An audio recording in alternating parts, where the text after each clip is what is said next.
Lucas. Boa noite, Lucas.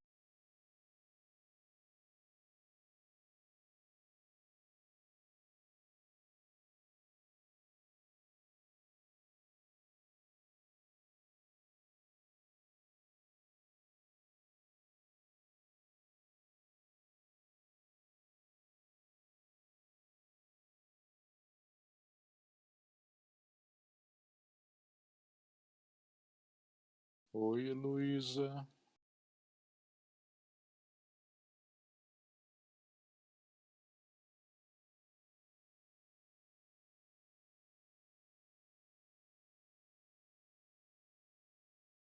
Então, gente, podemos começar aí. A hora que vocês soltarem a primeira questão, eu começo a gravar aqui.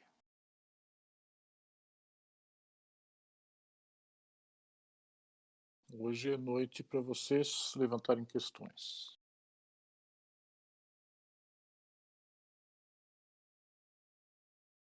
16.2, você tinha falado, faz que sendo ímpar ajudava bastante na resolução.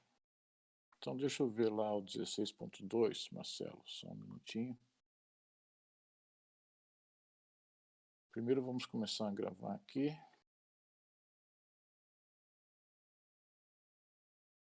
Ok, 16.2, página 18.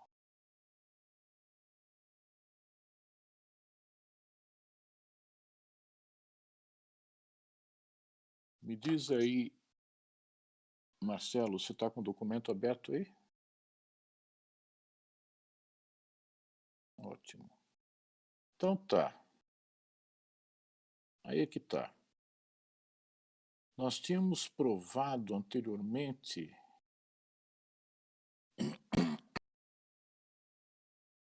que o seno, na linha anterior ao exercício 16.2, Marcelo, nós tínhamos provado que seno de beta mais gama é seno beta cosseno gama mais cosseno beta seno gama.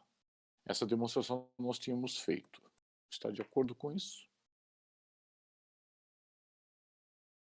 Então, acontece que a diferença beta menos gama é a soma de beta com o simétrico aditivo de gama. Então, aquele seno de beta gama, seno de beta menos gama, é simplesmente seno de beta mais menos gama.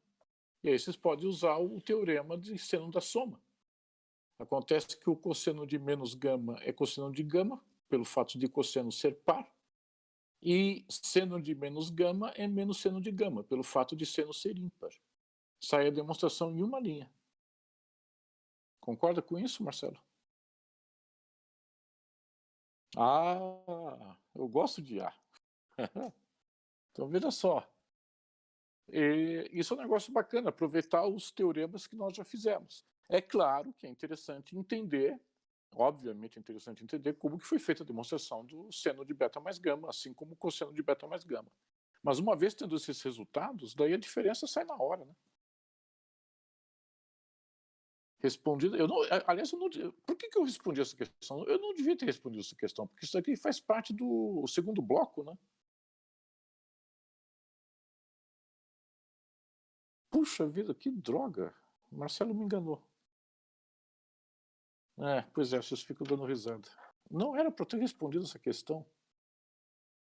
Que droga! Era para eu ter respondido isso só depois que vocês entregarem o segundo bloco. Não, paciência. Mas então tá. Essa questão está respondida. Que mais?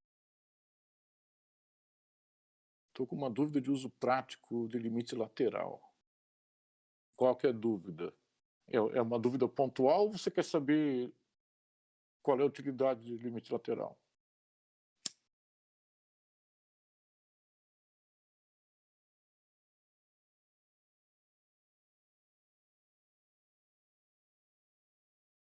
A utilidade mesmo, tá. São várias aplicações de limite lateral, Andy. Uma delas é a seguinte: se a pessoa quer determinar se uma função é contínua em um ponto, certas funções em relação a esse ponto, à esquerda tem, vamos dizer assim, um certo comportamento, falando de maneira bem intuitiva, tá? A esquerda do ponto tem um certo comportamento, a direita tem outro. Por exemplo,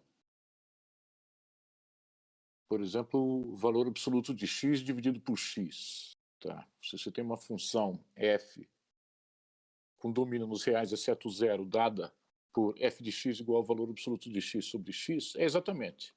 Então, para estudar o limite dessa função com x tendendo a zero, fica extremamente mais fácil trabalhar com limites laterais, graças a um teorema. Eu não falei para vocês limites laterais, porque isso é assunto de cálculo diferencial integral. Então, E o tema da disciplina, o tema dessa nossa disciplina aqui não é cálculo diferencial integral. Eu só dei os elementos mínimos necessários para vocês poderem brincar com isso. Mas limites laterais têm essa vantagem, por causa de um teorema que diz que se o limite da função existe, então os limites laterais coincidem e têm o mesmo valor do limite. Você queria dizer alguma coisa aí, Andy? eu ia falar sobre esse teorema. Então, essa é uma aplicação.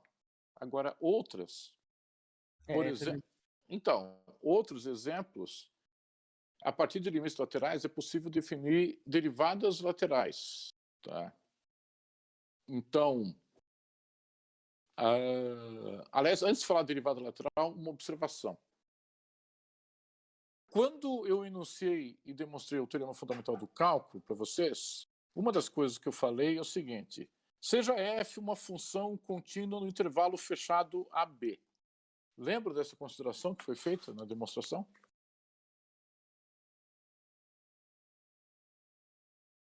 Pois é. Então vejam só. Esse foi um daqueles momentos, eu sempre coloco nas aulas certos comentários referentes a coisas que a gente não estudou, para ver se desperta, para ver se vocês estão acompanhando. Então veja só, em momento algum nós definimos o conceito de uma função contínua em um intervalo fechado. Veja só, a definição de função contínua que nós demos, ela só funciona para intervalos abertos, não intervalos fechados, tá? Porque a função é contínua em um certo conjunto dos reais, se o limite de f de x com x tendendo a A é igual a f de A para todo A pertencente a esse conjunto. Mas se o conjunto é um intervalo fechado, não há como avaliar, usando esse conceito, se a função é contínua nos extremos A e B. Então, isso é um pequeno detalhe que eu deixei passar, não é nada que prejudicasse vocês, mas que numa aula de cálculo precisava ter qualificado melhor. Ou seja, a definição de continuidade em um intervalo fechado exige sim limite lateral. Ou seja, exige que nos extremos A e B se assuma que o limite da função com x tendendo a pela direita seja igual a f de A e x tendendo a B pela esquerda seja igual a f de B. Até aí está ok?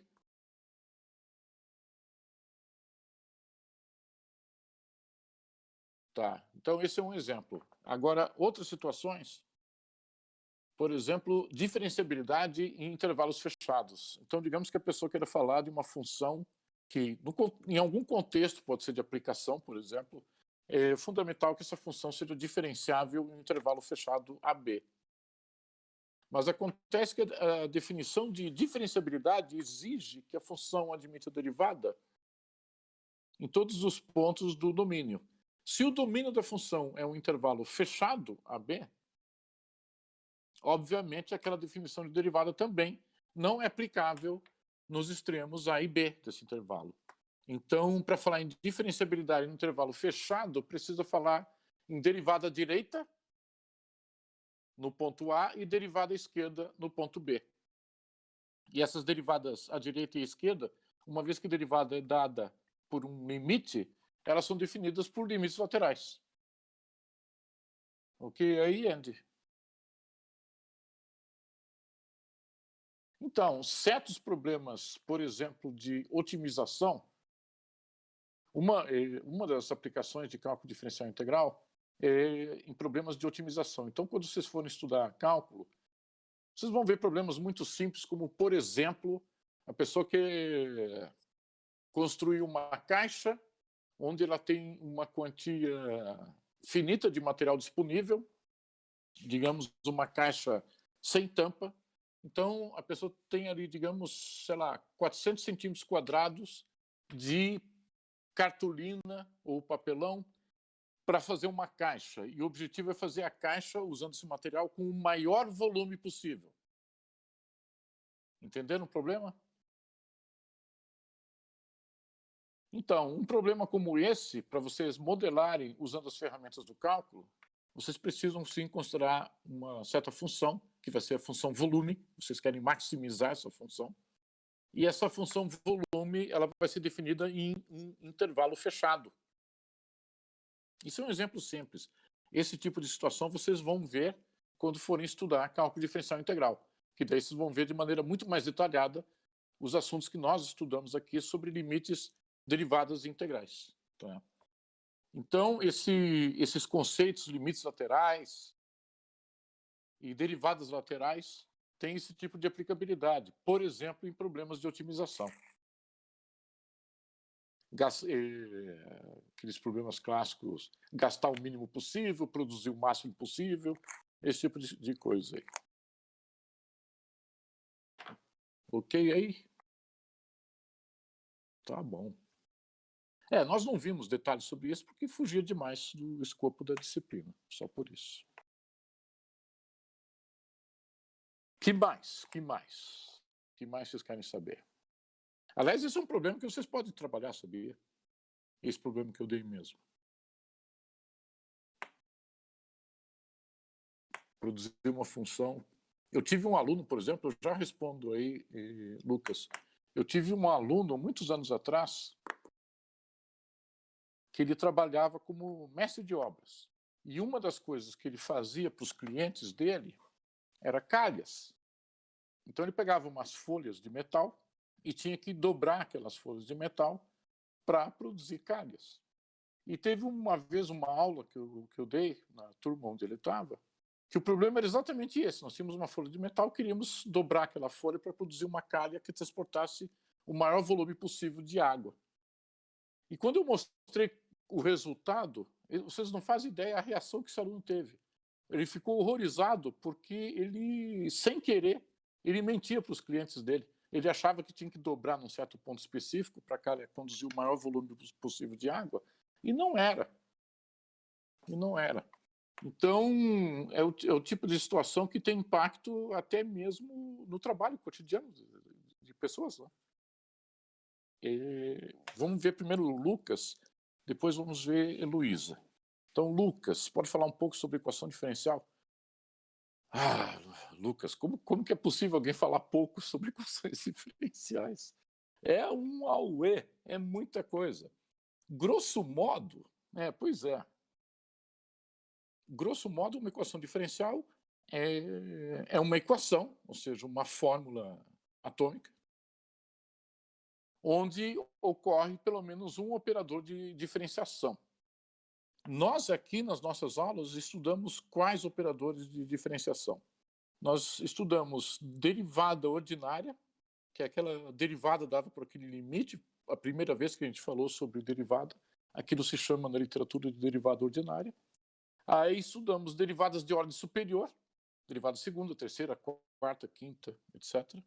E combinações lineares dessas derivadas. Então, vocês podem ter um operador diferencial que ele faz a seguinte conta, por exemplo, 5 vezes a derivada primeira de uma função, mais 38 vezes a derivada quarta.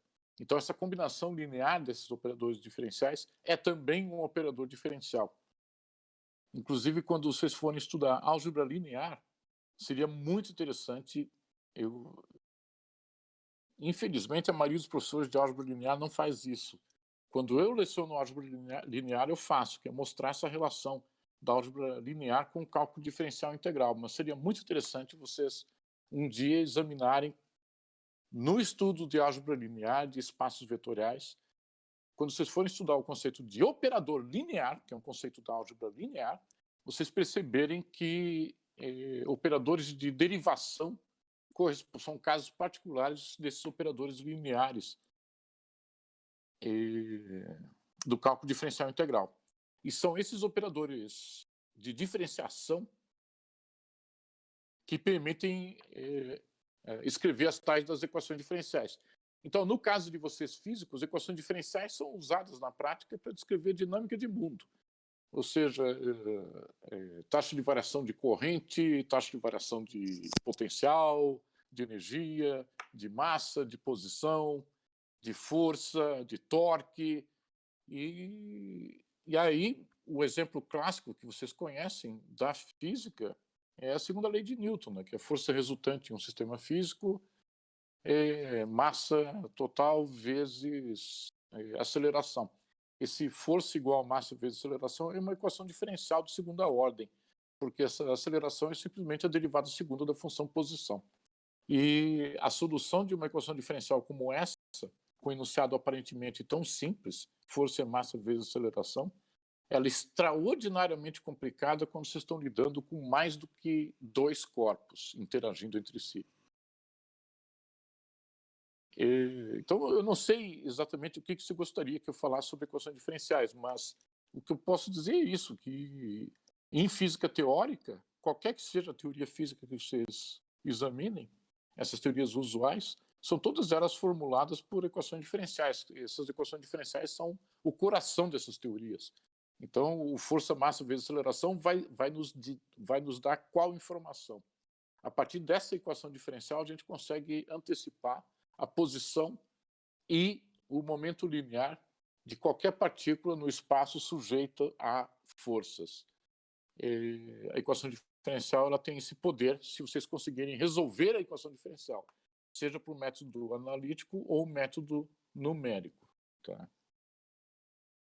E então essa equação diferencial, força e massa vezes aceleração, é o coração da mecânica newtoniana.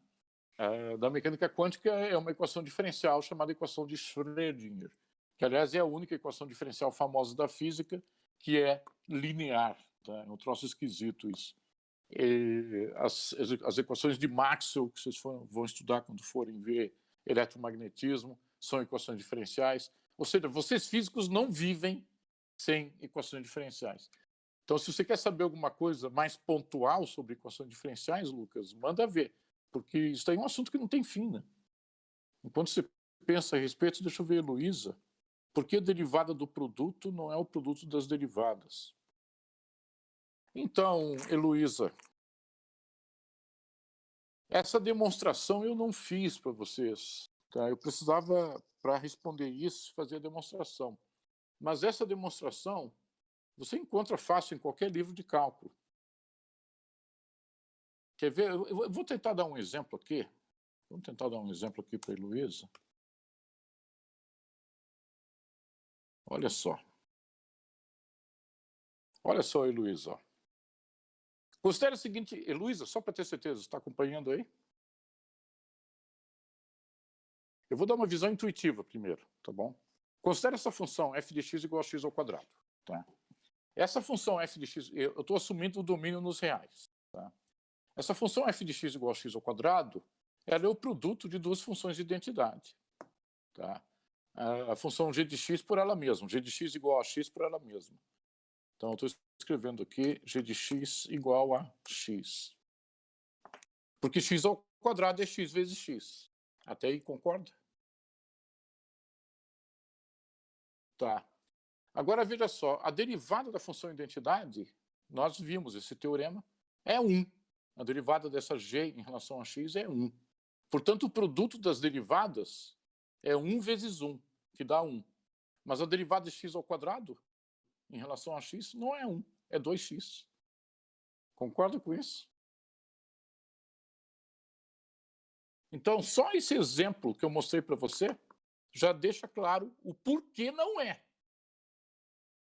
Então, eu acabei de mostrar um exemplo de uma função, essa f de x igual a x ao quadrado, que é o produto de identidade por ela própria, e tal que a derivada dela, a derivada desse produto, não é o produto das derivadas.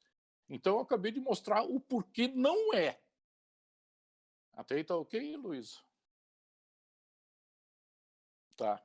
Agora, o porquê a derivada do produto. Então, eu vou escrever aqui. O porquê a derivada de... Só um minuto.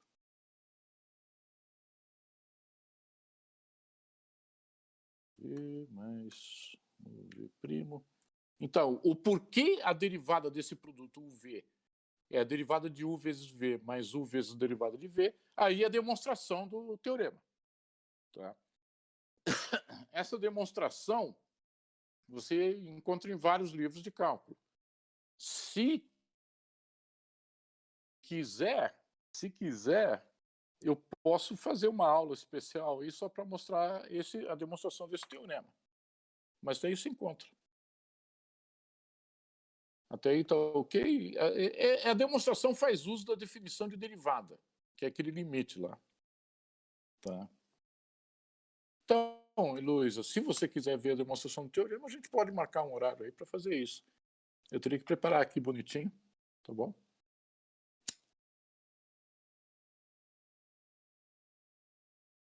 Ok.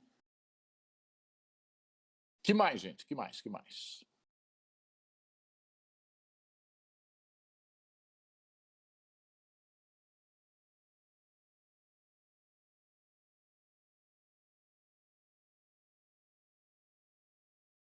É aí que tá, Gabriel. Se eu entendi a tua pergunta, então, o teorema é esse. O limite quando existe é único. Ponto final. Por isso que existem os teoremas. Então, o limite de uma função com x tendendo a pode não necessariamente existir. Mas se existir, é um e apenas um valor. Esse teorema eu demonstrei para vocês. Lembra aí, Gabriel?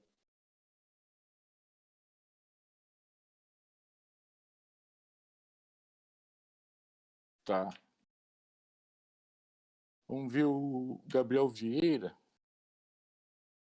Gabriel Vieira está perguntando do passo de integração na página 31. Eu acho que está falando do método de Euler, né? Deixa eu ver aqui. Então, o passo de integração é o seguinte. Onde que ele aparece a primeira vez? Nós temos aquele passo tal, né? Acho que eu escrevi tal.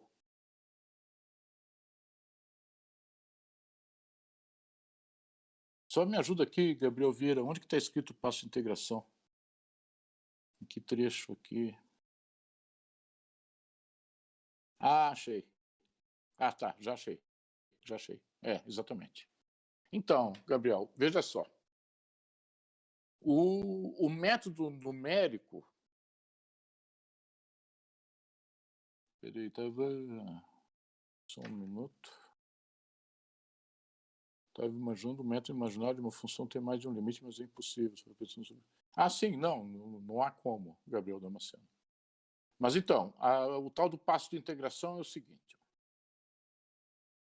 Naquela equaçãozinha ali, que aparece nessa página, nós temos ali m que multiplica uma certa razão igual a f de tn, onde essa razão é v de n mais 1 menos v de n sobre tal.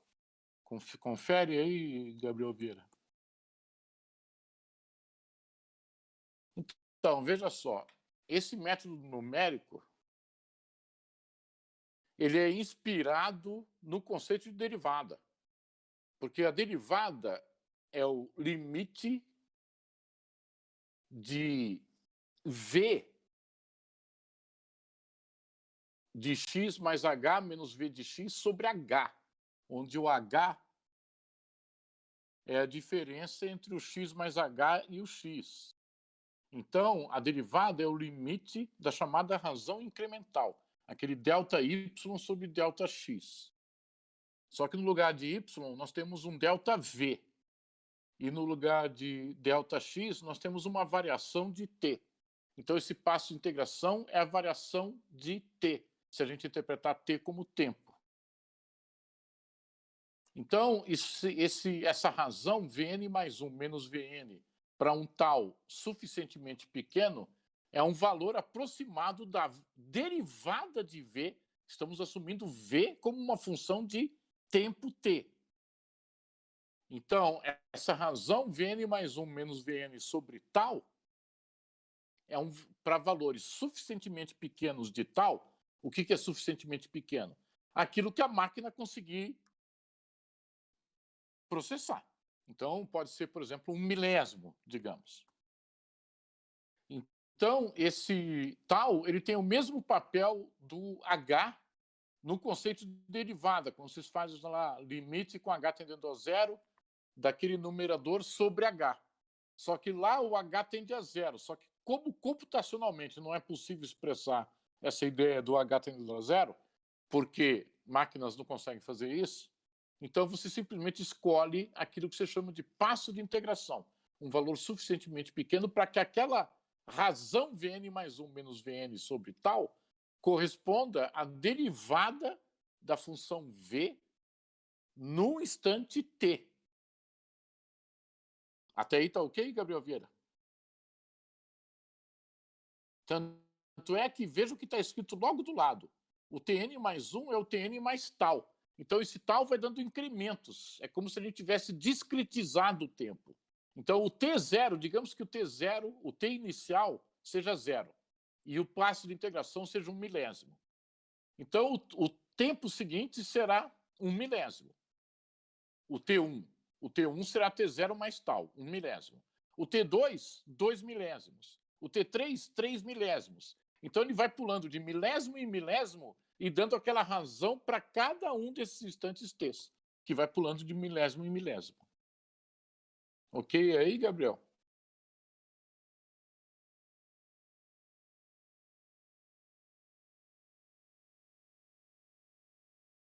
Ah, sim, sim, é interessantíssimo mesmo. Esse método que eu coloquei nessa página, Gabriel, ele é chamado método de Euler, mas ele também é conhecido como método de Range-Kutta de primeira ordem. Estou escrevendo aqui. Esse é o chamado método de Range-Kutta de primeira ordem.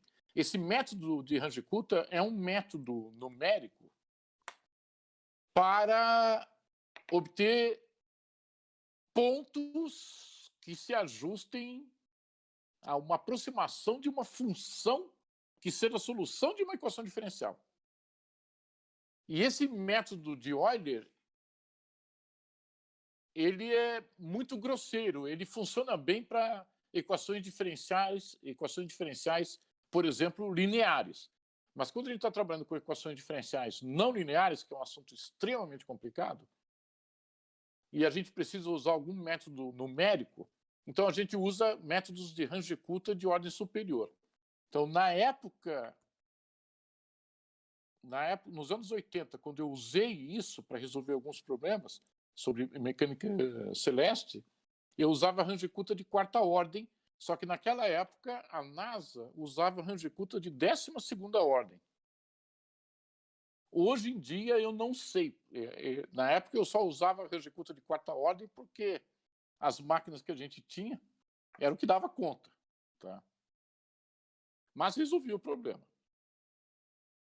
Mas então, existe uma generalização brutal desse conteúdo que está nessa página aí que você chamou teu interesse aí, Gabriel. Ok? Você dá uma olhada também na literatura sobre isso, método de Range-Kutta. Você encontra sobre o método de Range-Kutta informações muito boas em livros de métodos numéricos. Quer ver uma pessoa que trabalhou com isso? Eu não sei se ele trabalha ainda com isso. É aquele professor Sérgio Berlese. Não sei se vocês conhecem. Do Departamento de Física. Vocês conhecem o professor Sérgio Berlese? Ah, então. Ô, Marcelo, se você conhece, então conversa com ele. Eu não sei se o Berlese ainda trabalha com esses métodos numéricos. Gabriel, procura contato, então, se tem interesse também. Ou veja com o Marcelo ali. O Marcelo pode colocar você em contato com ele também. Mas nos anos 80, o professor Berlese ele trabalhou com com esses métodos numéricos, ele fazia umas coisas bacanas.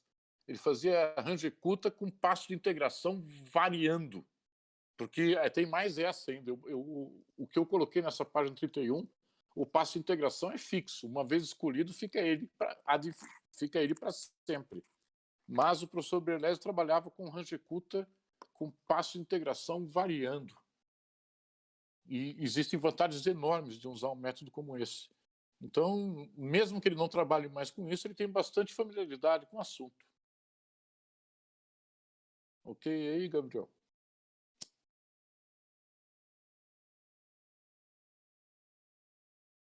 E o professor Berlese é uma pessoa muito tranquila de conversar, né? Ele sempre tem muita boa vontade, né? São professores assim que vocês têm que procurar.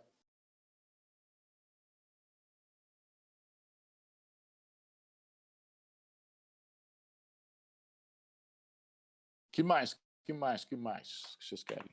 Conversei somente uma vez com ele, quando passei pelo corredor nos encontramos. Ó, o Marcelo aí confirma aí, ó, dizendo que ele é super gente boa. Isso ele é mesmo. O Berlese tem uma paciência, ele é bem tranquilo.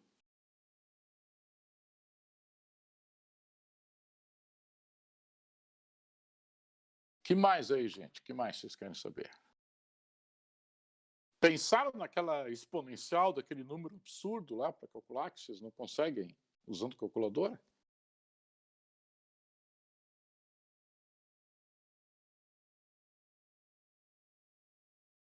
Porque aquilo lá, você sabe do que eu estou falando, né? Tem uma exponencial lá para calcular de menos 9.000 e alguma coisa, não me lembro agora qual era o número. E alguns foram tentar na calculadora e a calculadora. Então, Gabriel, é bem tranquilo calcular aquela exponencial, é bem fácil. Dá para usar a regra da cadeia, não? Não precisa, Andy. Vocês podem usar. Eu não vejo motivo para usar a regra da cadeia para resolver aquele problema. Não vejo nem qual seria a vantagem. Vocês podem usar os teoremas sobre exponencial que nós temos. Que nós temos que exponencial de x vezes exponencial de y é exponencial de x mais y. Lembra desse teorema? Justamente. Então, esses teoremas, eles existem para serem ferramentas para vocês. Então, um teorema como esse facilita demais para resolver um problema como aquele lá. Então, é bacana, né, Gabriel Vieira? Quando a gente vê que a solução do problema é mais simples do que a gente tinha pensado. Mas se não quebrar, o negócio é quebrar a cuca mesmo. Eu já passei por isso tantas vezes, tantas vezes. Oi, Baratinha. Quantas vezes já tentei resolver problemas usando os recursos mais mirabolantes possíveis e no fim a solução era bem mais simples. Isso faz parte do jogo.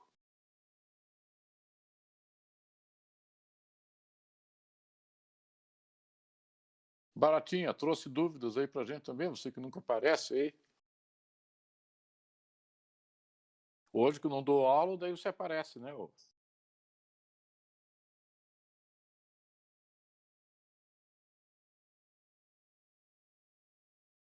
Então tá bom, seja bem-vinda. Que mais, gente? Mais dúvidas? Aproveitem aí pra gente bater um papo aí.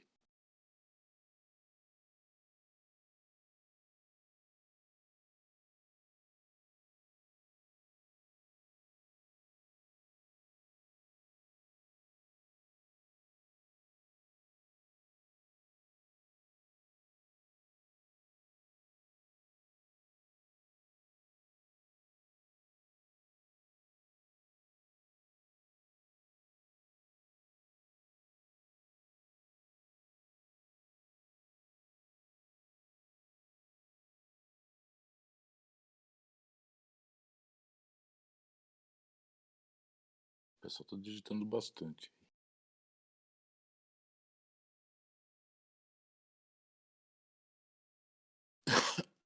O avanço de melhores máquinas para uso científico é constante. A cada quanto tempo recursos melhores vêm ao mundo? Pergunta. Outra pergunta difícil de responder. Tá? Avanço de melhores máquinas para uso científico. Cada quanto tempo recursos melhores vêm ao mundo? Eu não tenho nenhuma estimativa nesse sentido para responder essa tua pergunta, Marcelo. Recentemente, por exemplo, foi desenvolvido uma nova técnica para detecção de microcampos gravitacionais. Então, campo gravitacional provocado por uma bolinha de ouro. Agora não me lembro de quantos gramas, era uma bolinha minúscula. Esses avanços, por exemplo, técnicas para medição sem interação. Medição sem interação é uma das coisas que eu mais gosto, tá? A medição sem interação permite você tirar uma fotografia de um objeto sem incidir luz sobre ele. Você incide luz só sobre a chapa fotográfica, não sobre o objeto.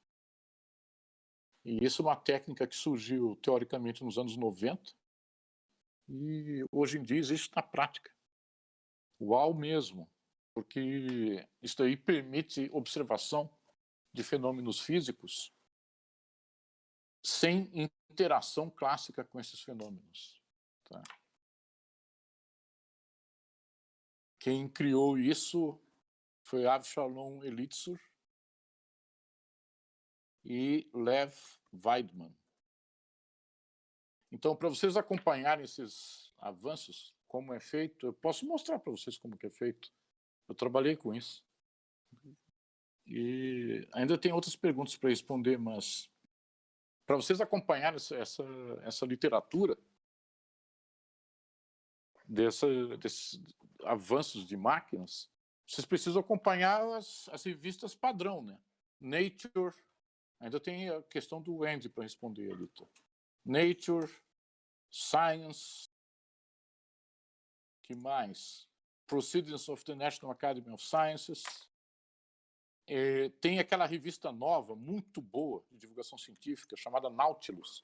Também tem acesso gratuito. A Nautilus tem acesso gratuito pela internet. Essa revista Nautilus, eu fiquei sabendo dela faz pouco tempo. Ela é muito boa. Então, essas revistas mantêm vocês atualizados sobre os avanços mais recentes, inclusive na parte de tecnologia em física experimental. Tá? Mas essa pergunta que o Marcelo fez, a cada quanto tempo recursos melhores vêm ao mundo, eu não tenho mínima ideia de como responder isso. Só sei que esses avanços ocorrem o tempo todo. Vamos ver, Andy, tem como definir limite no conjunto dos naturais, considerando que é um conjunto com pouquíssimos recursos? Então, Andy, o conceito de limite ele pode ser estendido consideravelmente, exatamente o que o Marcelo falou, bem lembrado, MIT Technology Review. Com certeza vale a pena, inclusive existe uma versão brasileira dessa revista, você sabe, né, Marcelo? Saiu há pouco tempo.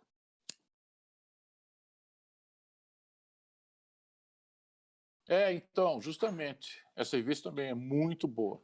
Então, acompanhando essas revistas, vocês ficam por dentro dos avanços mais recentes. Então, respondendo a pergunta do Andy, o conceito de limite,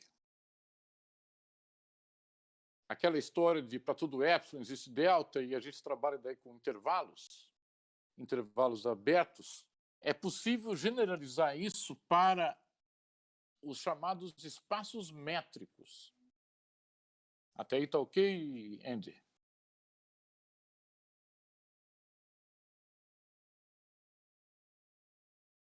Então, um espaço métrico, deixa eu colocar aqui. Um espaço métrico é um par ordenado MD, onde M é um conjunto e esse D é uma função que tem como domínio M cartesiano M e contra-domínio os reais maiores ou iguais a zero. Até aí está ok, Andy?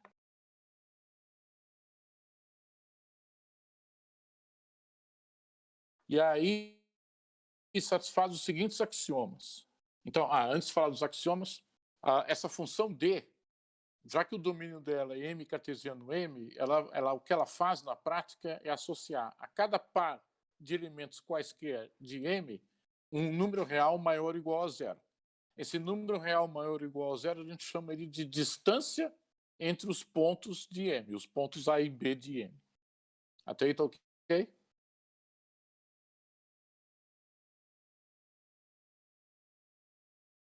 Tá. E aí tem que satisfazer os seguintes axiomas. A distância de um ponto A até ele mesmo é zero. A distância de A até B é sempre maior ou igual a zero. A distância de A até B é igual à distância de B até A. E o último axioma é desigualdade triangular.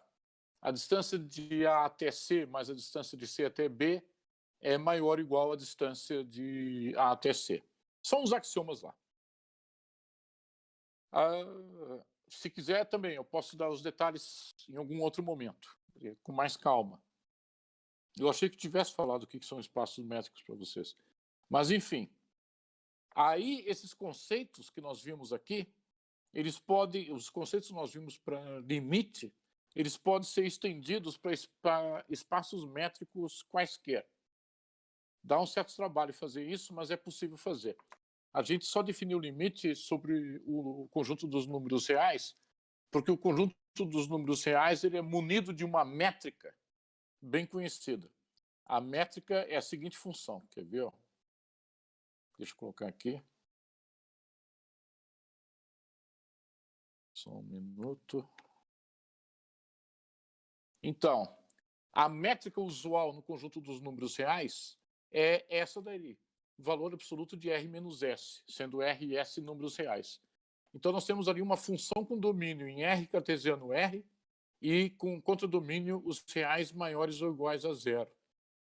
Tanto é que esse valor absoluto de R menos S ele é sempre maior ou igual a zero. Até aí tranquilo, Andy? Então, mas essa é apenas uma das infinitas possíveis métricas que podemos assumir no conjunto dos números reais. Essa é a chamada métrica canônica. Então, o conceito de limite foi feito todo ele no contexto dessa métrica canônica, valor absoluto de R menos S, só isso. Mas, se não assumirmos uma métrica específica, mas uma métrica qualquer, nós podemos estender esse conceito de limite que nós vimos para outros espaços métricos munidos de outras métricas. O próprio conjunto dos reais, no próprio conjunto dos reais, a gente pode apresentar outras definições para limites, mudando a métrica no conjunto dos reais. Então, toda essa discussão que nós fizemos de limite, derivada, integral, tudo isso foi feito no contexto da métrica canônica, valor absoluto de R menos S. Mas se mudar a métrica, o resto muda junto. Tá? Então, é uma discussão extensa, mas a resposta é sim, é possível sim introduzir esses conceitos em outros espaços métricos, por exemplo, algo como conjuntos naturais. Tá? Então, como ficaria? Então, ficaria da seguinte forma. Onde vocês veem valor, porque na definição de limite a gente brinca com isso, né? Valor absoluto de x menos a menor do que delta. Outro momento a gente fala valor absoluto de f de x menos L menor do que epsilon. Vocês trocam esses valores absolutos por distância entre eles. Então, em vez de valor absoluto de x menos a menor do que delta, você simplesmente escreve distância de x até a menor do que delta. Implica em distância de f de x até L menor do que epsilon. E aí, com isso, deixa a pessoa livre para escolher a métrica que for mais conveniente para ela. Ok aí, Andy? Então, é só trocar aqueles valores absolutos por distâncias. Que daí você fica livre para escolher a métrica que for conveniente para vocês. Então, aquilo que a gente viu sobre limite, derivada integral, é uma visão bem limitadinha, mas é o ponto de partida. Tá. Vamos ver o André. O último exercício que enviei, 28.1, eu obtive um valor inicial para cosseno de x igual a x a partir do ponto de interseção. Tá. Esse ponto coincide em x com o zero da função. Tá. Eu sei que é uma propriedade, mas pode explicar de uma forma mais detalhada o que isso, por que isso acontece? Por que isso acontece? Por que o que acontece? Deixa eu ver deixa eu ver de novo o que você escreveu.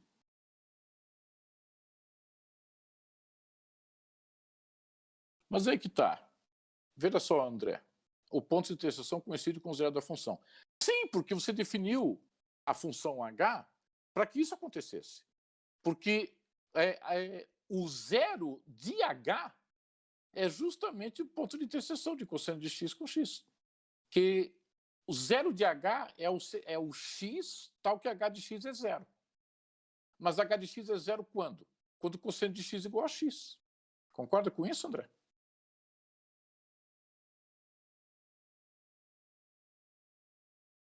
Exatamente. É que você escolheu uma h cujo zero dá exatamente a interseção de cosseno de x com x. Foi uma escolha tua.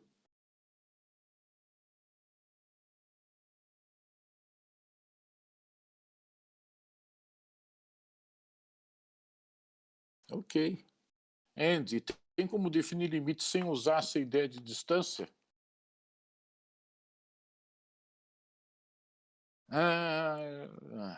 Nossa, essa é uma pergunta difícil de responder, tá? Então, Andy, ó. Só para ter certeza, tá? Escuta aí, Andy. Tá.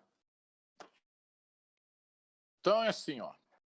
Olha, eu nunca vi, tá? Mas eu estou tentando imaginar como seria uma definição de limite sem usar distância. Então, o que eu posso te dizer é o seguinte: ó. Existe um conceito mais amplo do que espaço métrico chamado espaço topológico. Tá? É um conceito que generaliza a noção de espaço métrico. Só que um espaço topológico não é obrigatoriamente munido de uma métrica específica. Então, toda métrica induz uma topologia em um espaço topológico, mas a recíproca não é verdadeira. Então, eu fico pensando, para tentar definir limites sem usar explicitamente distância, talvez seja possível em certos espaços topológicos, eu não sei ao certo, tá?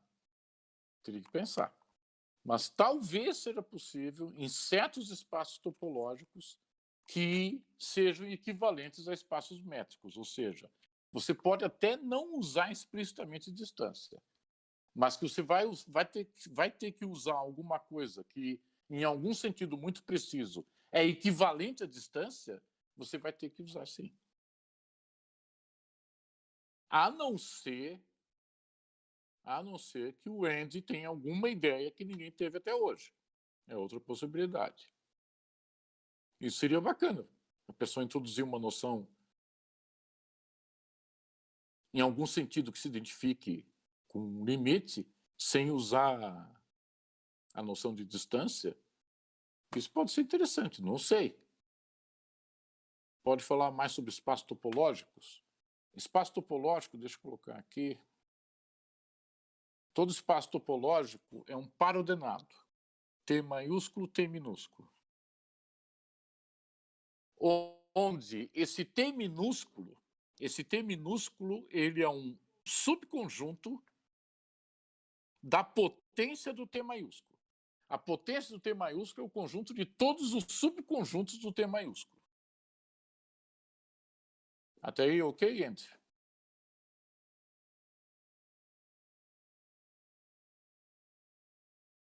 Ó, todo espaço topológico é um par ordenado T maiúsculo, T minúsculo. E uma das condições é a seguinte, que esse T minúsculo é subconjunto da potência do T maiúsculo. Lembre que é potência de um conjunto. A potência do T maiúsculo é o conjunto de todos os subconjuntos desse T maiúsculo. Até aí, tá ok? Tá. Esse T minúsculo é um certo subconjunto dessa potência do T maiúsculo. Até aí, tá ok?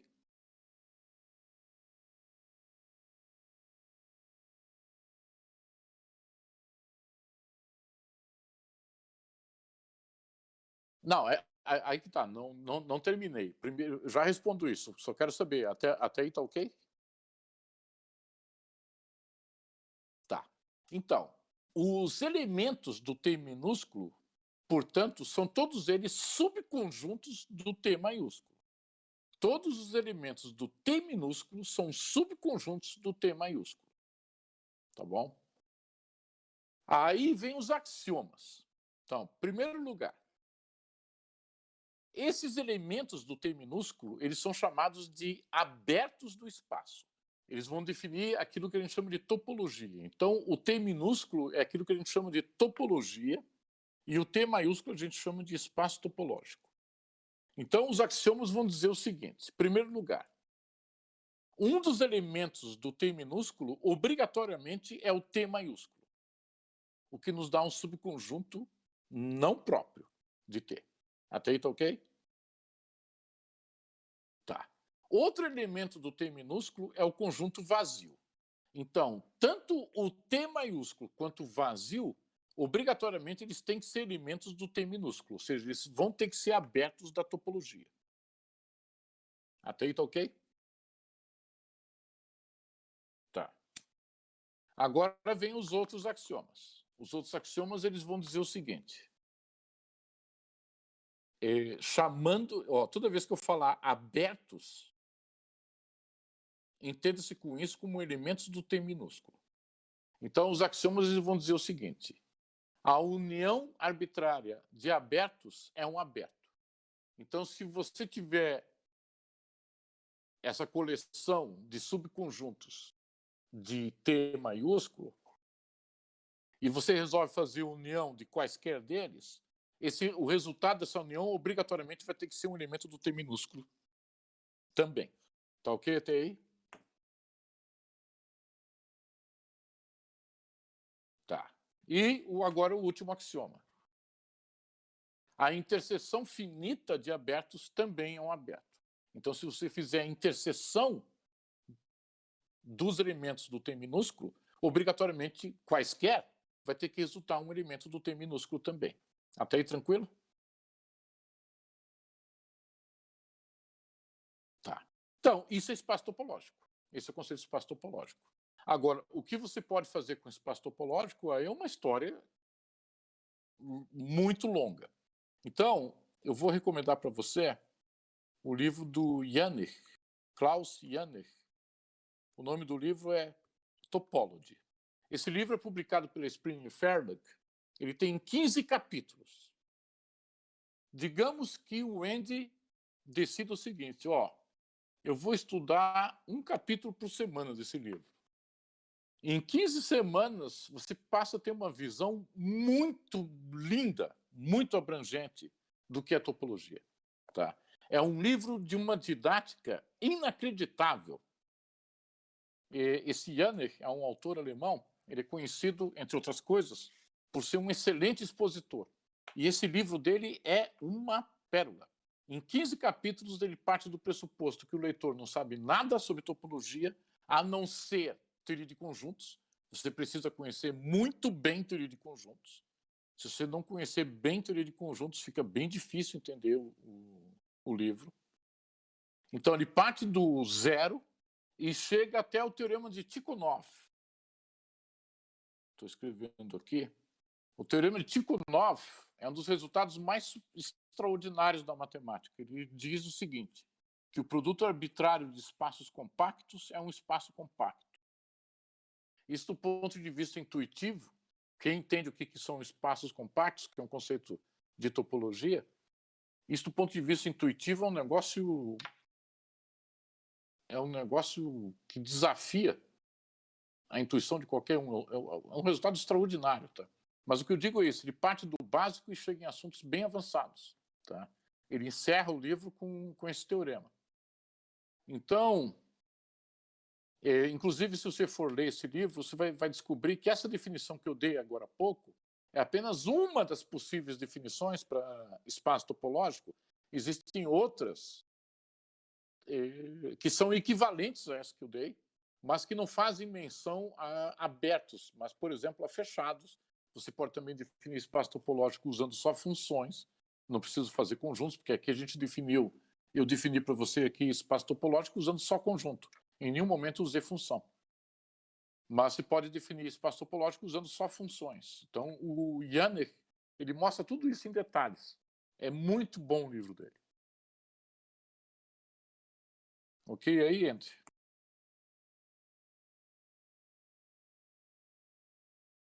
E aquela coisa, por exemplo, Michael Atiyah, deixa eu colocar aqui.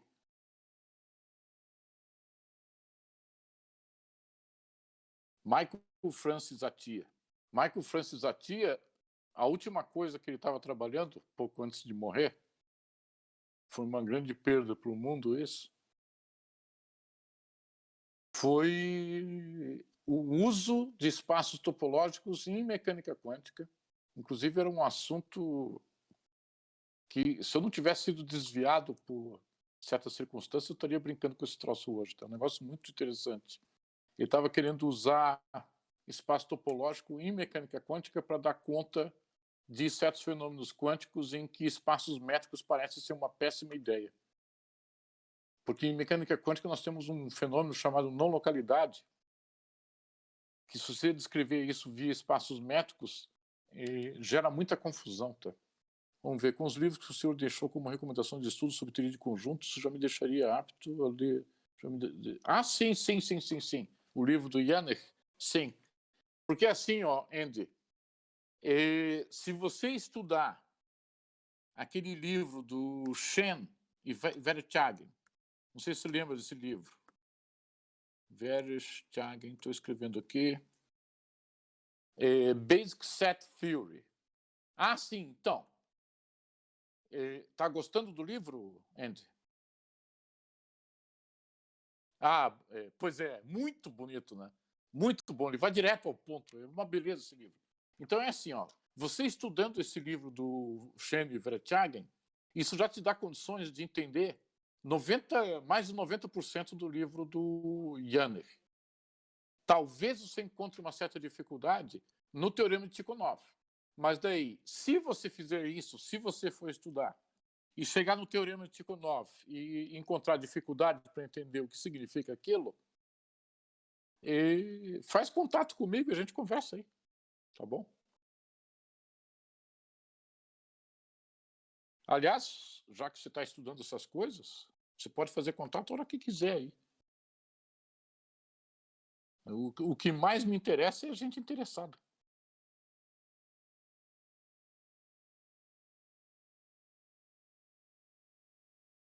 É raro encontrar gente interessada. Tá? Nossa, é muito raro. Muito raro. Indecisão.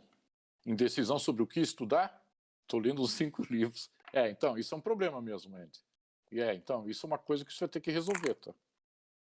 Porque realmente isso pode atrapalhar mesmo. A pessoa estuda um monte e não sente nada avançando.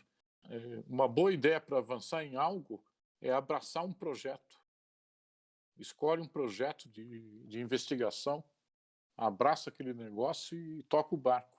Que uma coisa bacana na prática de estudo é a pessoa ver frutos, né? Frutos rendendo.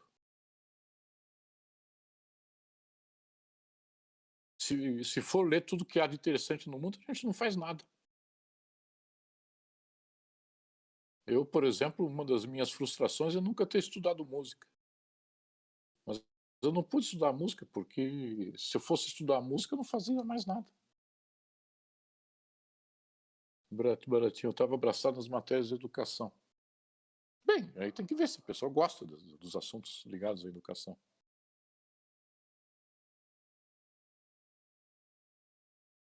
Então.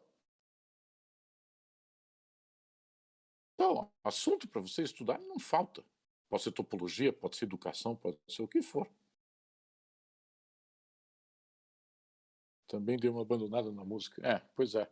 Música é daquelas coisas, né? Para você levar a sério música, você dedica a vida, né?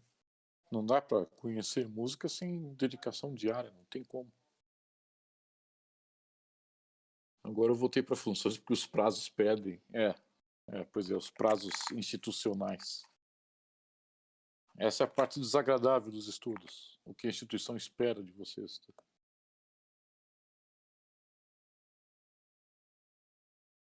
A questão do tempo é questão de gerenciamento pessoal, né, André? Ficar muito ansioso por causa do tempo não ajuda, hein? Toma cuidado. Escolhe um assunto para trabalhar e prega fogo. Quem tem vontade de ver essas coisas, abraça aí um projeto de iniciação científica, que daí a pessoa foca num assunto e vê os resultados, em algum momento vê os resultados. Vão socar um semestre em 3 meses, eu estou sabendo, Gabriel. Eu estou sabendo.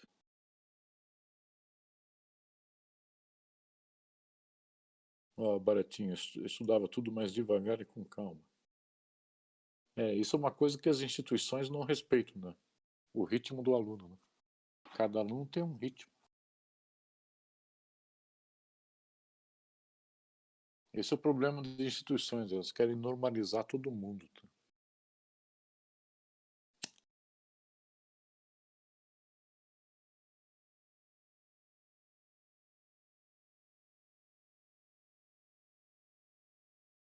Cálculo 1 em 3 meses.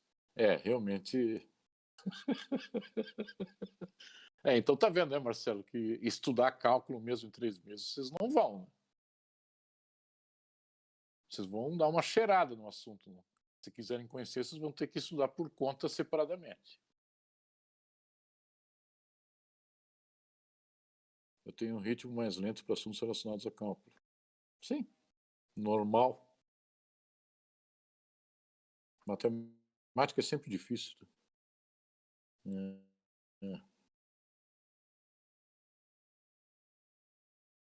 A gente vai engolir para fazer o que a universidade quer e depois vai ter que estudar. Sim, mas o único jeito de aprender é estudando por conta.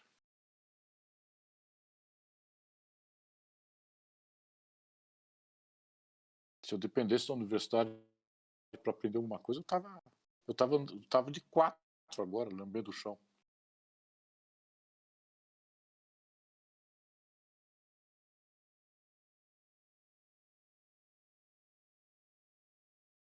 Normalmente, começar nas perguntas pessoais. Hoje também, na industrial também, mesma coisa. Começaram com as perguntas matemáticas e aí depois partiram para as pessoais. Não, quando eu estou tranquilo, eu durmo bastante. Só que nos últimos dias não ando muito tranquilo, não. Eu quero terminar um certo artigo que eu estou fazendo. Vamos ver, se não se matricular, eles vão trancar seu curso. Infelizmente, vão ter que fazer. Nossa, sério? Vocês são obrigados a se matricular? Mamma mia! Se não matricular, eles trancam o curso. Nossa, mãe do céu, eu não sabia dessa. Estou vendo funções para a terceira vez. A Baratinha tá aqui faz tempo já.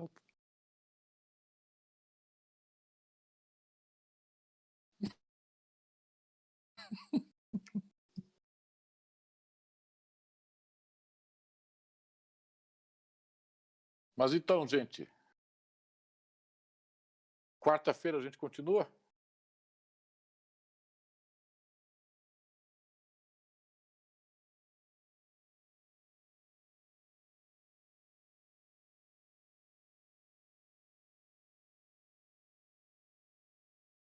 Espero que vocês tragam mais questões.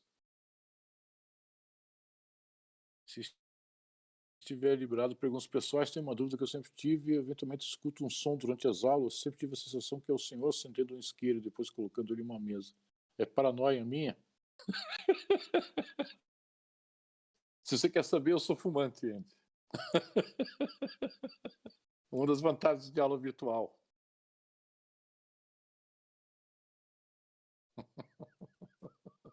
Finalmente alguém perguntou.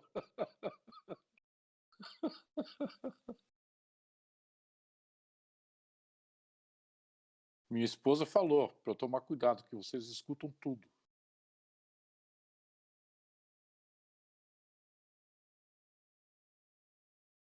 Primeira vez que eu vim aqui, porque o professor ia dar aula sem compromisso. Depois me enfiei no meio do período especial do pessoal de matemática industrial e agora o período especial de física. Está sendo divertido. Bem, ótimo que você acha divertido.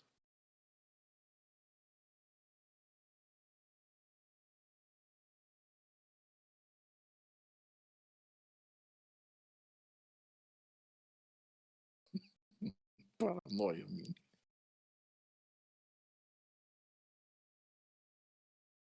Já fiz bingo de quantas vezes o professor ia acender por aula. Acho que vou ter que desligar o microfone quando for acender o cigarro.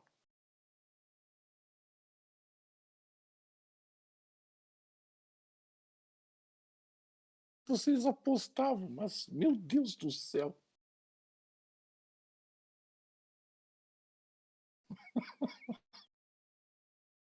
Nossa, meu Deus do céu. Isso são as coisas que vocês falam, né? Imagina as coisas que vocês não falam. Essas são as apostas que vocês podem confessar, né? Minha alma está mais limpa. Aluno é um bicho perigoso, sem dúvida. Sem dúvida. Mas então tá bom, gente. Então, podemos encerrar por hoje? A gente continua na quarta, apostadores?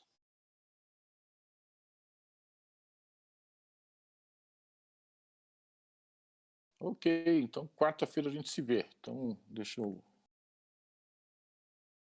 encerrar a gravação. Nossa gravação vai ser estranha, tá?